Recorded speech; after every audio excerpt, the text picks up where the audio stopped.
The most infamous of our snakes is the eastern Massasauga, our rattlesnake. Unfortunately, most people just can't get their head around living near or with Massasaugas. There's no problem living with Massasaugas.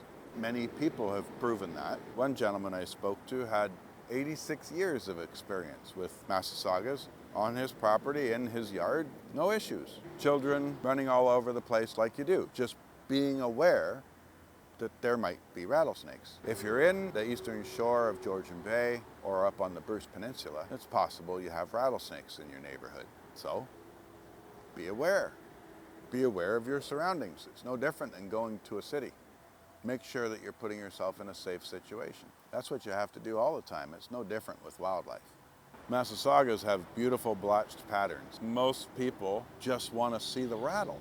You do have to be aware that rattles do break off, and so looking specifically for the rattle is not necessarily your best bet at clinching what snake you're looking at. It's really easy to confuse rattlesnakes with other blotched snakes, especially in their range. We do have several species of blotched snakes. The ones that are commonly confused with eastern Massasaugas are fox snakes, eastern hognose snakes, and even water snakes, because they've got blotches too.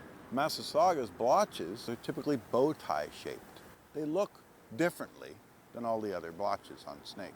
Again, don't rely on color and pattern. Massasauga's heads are what you want to look at. Remember, dwell more on the build of the snake. Look at the head.